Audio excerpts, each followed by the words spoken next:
Halo semua, saya Willy Baidowi. Di video kali ini saya akan membahas konfigurasi DNS server dan HTTP server dalam kasus topologi dengan skema seperti ini.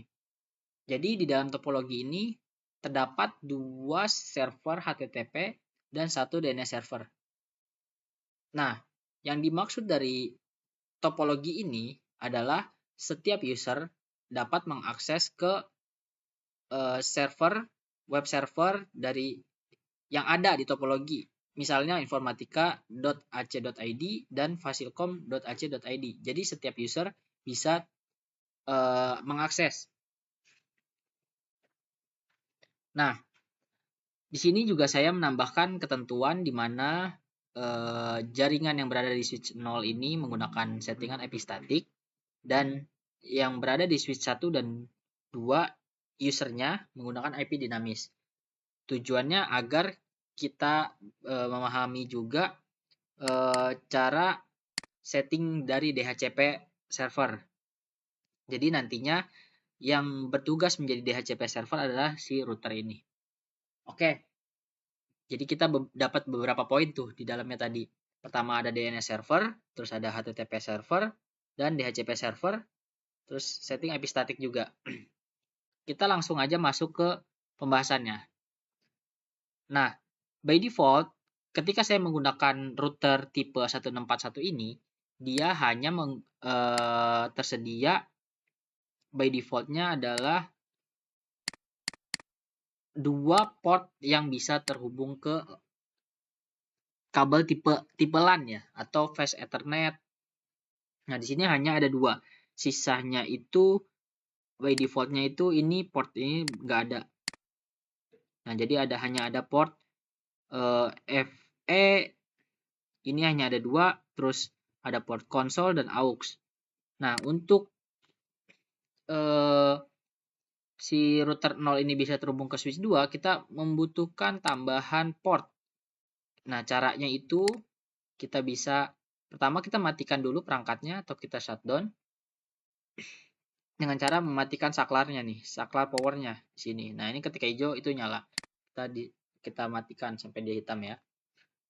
Nah, terus kita cari portnya. Di sini ada modul-modul. Ada banyak ya. Dengan fungsi yang berbeda-beda. Contohnya di sini ada modul untuk wireless. Di sini ada modul untuk kabel telepon, ya RJ11. Nah, di sini ada port untuk Ethernet. Jadi port tipe fast Ethernet ini hanya support dengan jaringan 10 Mbps ya. Tadi saya udah cari-cari port yang bisa atau yang lebih bagus dari ini nggak ada sih, hanya ada 10 port ini aja yang tersedia yang tipe 10 10 mega ya, 10 megabyte. 10 Mbps. Cuman nggak masalah. Yang penting kita memahami konsep dari topologi ini atau kita memahami dari konfigurasi ini. Setelah kita tambahkan, kita hidupkan saklarnya. Sudah hijau berarti sudah nyala dari perangkatnya. Nah, kita sekarang tambahkan kabelnya ya yang terhubung dari router 0 ke switch 2. Oke, kita tambahin, kita hubungkan. Nah, sekarang sudah terhubung. Nah, di sini karena belum ada ketentuan alamat IP-nya, saya buat alamat IP saja ya. Saya buat ketentuan di mana si jaringan yang berada di yang terhubung di switch 0 ini menggunakan alamat IP dengan network 0.0. Ini adalah alamat IP networknya. Nah, untuk kalian yang belum paham tentang subnetting, itu bisa dipelajari ya. Nah, untuk jaringan ini saya tetapkan yaitu networknya 0/0. Lalu untuk jaringan yang berada di switch 1 itu saya mau misalnya 1 deh, biar sama kayak nomor switchnya. Yang ini 2. Oke, ini kali ya. Nah, setelah itu kita lakukan konfigurasi.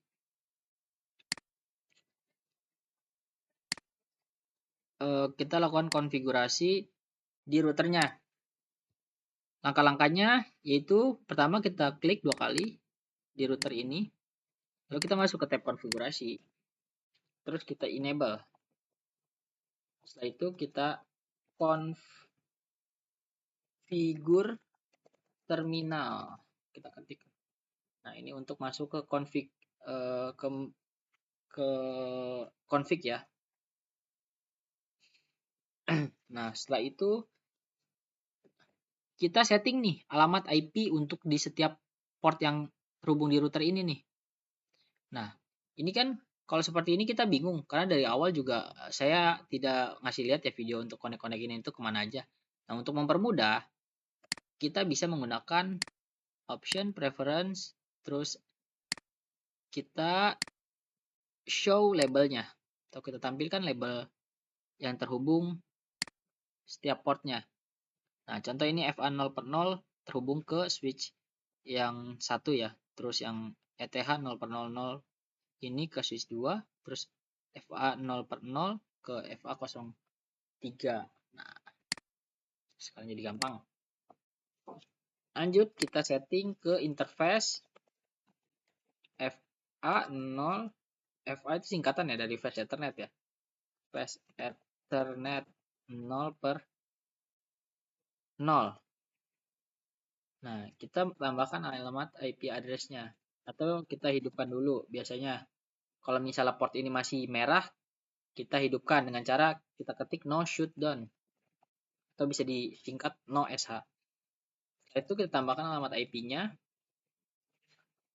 Nah, sesuai dengan ketentuan yang saya sudah buat, jadi network ini yang arahnya ke sini itu networknya adalah 0/0, berarti 0.254 ya untuk alamat dari router ini. Kita masukin subnet masknya 0 atau ini /24 ya, 255.255.255.0. Setelah itu exit, kita masuk, kita sudah selesai setting jaringan untuk ke network yang ada di atas ini. Sekarang kita lanjut ke yang kiri, yaitu interface, terhubung di interface FA 0/1. Kita hidupkan no shutdown ya, walaupun itu udah hidup ya. Takutnya teman-teman portnya mati, jadi perlu kita hidupkan dengan no shutdown. Nah, FA 0/0 ini dia terkoneksi atau terhubung ke jaringan nih FA 1/0. Kita masukkan alamat IP address 1/254 ya, 1.254.255.255. Ini adalah IP gateway penghubungnya ya untuk ke jaringan yang ada di sini. Kita exit. Selanjutnya kita lanjut ke interface ETH 0000 zona shutdown. Kita masukkan alamat IP-nya. Oke, saya deketin. 2.254 255.0. Oke, exit. Nah, ini kita sudah setting gateway-nya atau alamat IP di routernya di setiap port yang terhubung ke jaringan. Nah, di sini ada settingan DHCP nih. Ya, jadi user 2 dan user 3 itu terhubung dengan IP DHCP. Nah, cara settingnya adalah kita berada di tab config ya, masih di config, kita ketik IP DHCP pool. Misalnya ini untuk net 1, pool net 1. Nah, untuk yang net 1 ini bebas ya, ini untuk identifikasi ini tuh nama aja. Jadi untuk identifikasi aja. Jadi IP DHCP pool net 1. Nah, jadi saya buat poolnya dulu. Kita masukkan networknya 192.168 lalu 1.0.255.255. Nah, kita masukkan alamat networknya itu 1.0. Terus kita masukin DNS-nya nih. DNS-nya itu berapa? Cuman ini kan kita belum setting DNS ya. Nanti dulu mungkin kita skip dulu ya untuk DHCP pool ini. Nah, kita lanjut dulu ke setting IP di yang statik dulu deh. PC ini dan server. Kita mulai dari PC user 1. IP configuration, kita masukkan alamat IP yang sudah kita tentukan, yaitu 0 titik berada di network 0.0 124, berarti kita bisa menggunakan 1 juga bisa ya. Nah, untuk gateway-nya adalah alamat IP routernya yang terhubung langsung 254. Nah, DNS servernya ini alamat DNS server ini. Server ini ya. Misalnya saya tentuin itu 0.100 untuk DNS servernya. Oke, saya langsung copy aja. Nah, setelah itu kita close. Untuk DNS servernya kita setting. IP configuration, kita masukkan alamat IP-nya. Di IP yang tadi ya. Di IP yang DNS server yang di user itu adalah IP-nya si DNS server ini. Gitu. Nah, subnet mask-nya 124. Untuk default gateway-nya kita masukkan alamat IP routernya 254. DNS servernya kita masukin aja alamat IP-nya dia sendiri ya. Nah, seperti ini. Nah, kalau udah seperti ini, kita udah tahu alamat DNS servernya. Jadi nanti semua user itu terkoneksi atau menggunakan DNS-nya itu, DNS server itu dari server ini ya. Jadi IP DNS servernya menggunakan IP server ini. Seperti itu. Nah, jadi kita bisa lanjut nih ke proses DHCP ke DHCP-nya tadi, setup DHCP-nya tadi. Kita sudah menambahkan network, terus kita bisa tambahkan gateway, default route, kalau nggak salah, default router. Nah, default router kita tambahkan alamat IP routernya. Jadi si segmen si network yang ada di segmen 1.0 ini, default routernya berapa nih? 1254, yaitu IP router ini. Nah, yang ini. FA 0/1 kan sini ya? Iya.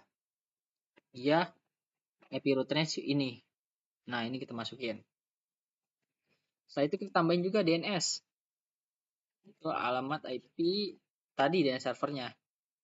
Yaitu 0100. Exit.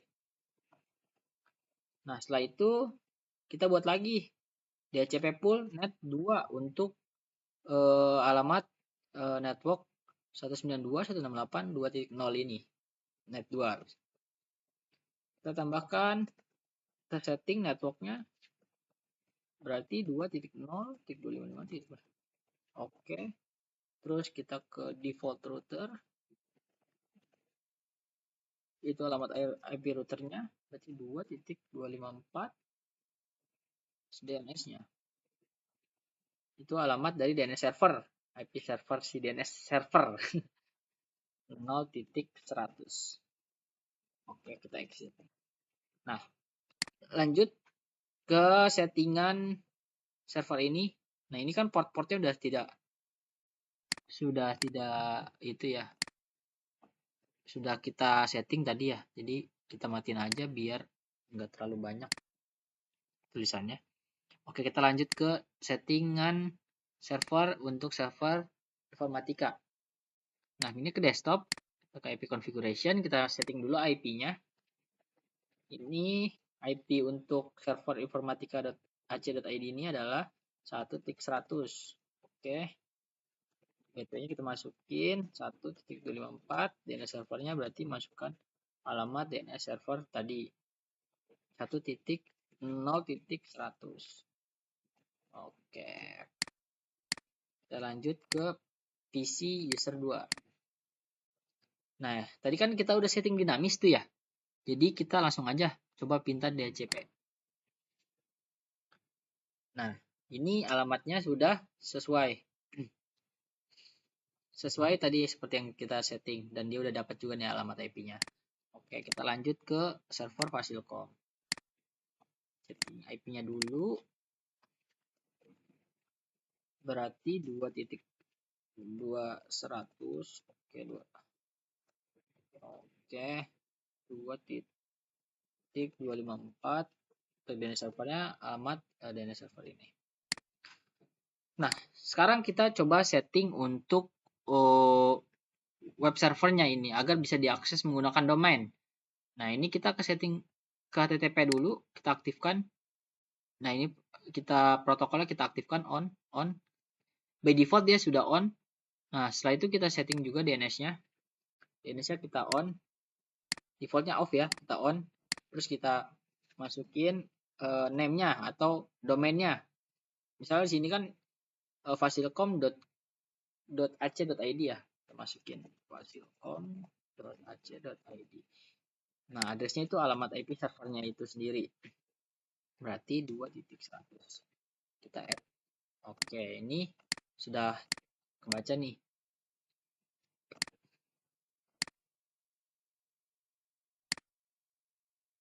Cuman kalau kita coba ya, ini kan IP-nya dinamis ya. Belum. Yang ini belum ya. Kita lanjut coba. Kita DHCP. Udah, oke. Nah, sekarang kita coba akses ke fasilkom.ac.id. Apakah bisa?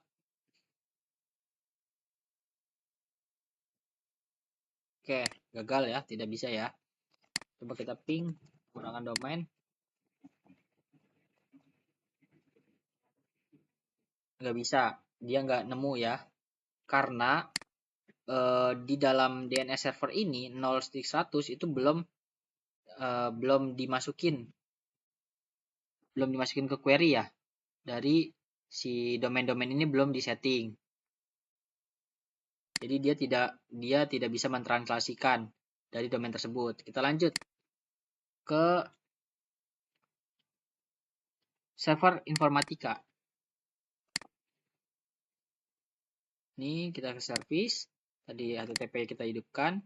Setelah itu DNS-nya kita onin ya. Terus kita masukin alamatnya dari server informatika ini 1.100. Oh, kebalik. Addressnya itu informatika.ac.id. Add. Nah, setelah domain ini sudah dibuat, saya juga coba ya ubah juga ya biar beda dari tampilannya. Ini jadi red ya, yang informatika red. Informatika. Nah, kita ubah ini jadi informatika ya, informatika. Oke, kita save. Nah, untuk yang Fasilkom kita juga setting HTTP-nya. Ini udah red, berarti kita ganti blue jadi Fasilkom blue. Oke, yang ininya kita ubah di Fasilkom ya. Lanjut, kita daftarkan DNS-nya nih, DNS server web tersebut yang ada nih di dalam jaringan lokal ini. Kita onin service-nya. Oke, sudah on. Terus kita masukkan domainnya, misalnya fasilkom.ac.id, di mana dia alamat IP-nya adalah 2.100. Kita daftarkan, kita add. Terus informatika.ac.id, address-nya itu 1.100. Oke, kita add. Nah, setelah itu kita coba ya akses ya dari sini ya ke informatika.ac.id. Apakah bisa?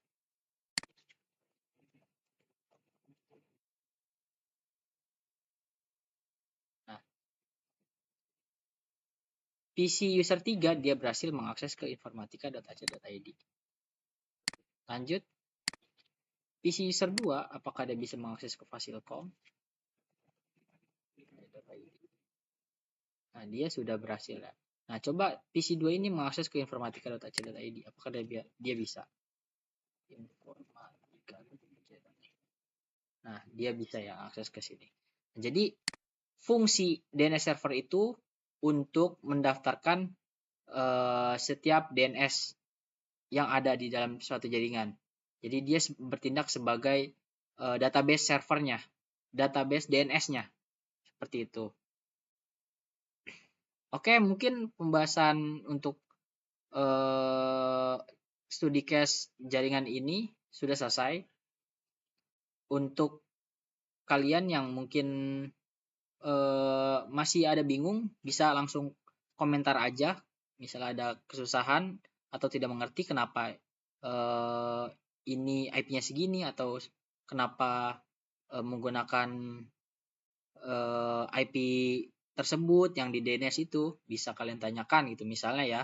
Atau mungkin bisa kalian punya studi case yang mau dibahas juga bisa ya. Langsung aja hubungin ke sosial media saya ya. Ada di YouTube, di bio YouTube. Oke, terima kasih. Wassalamualaikum warahmatullahi wabarakatuh.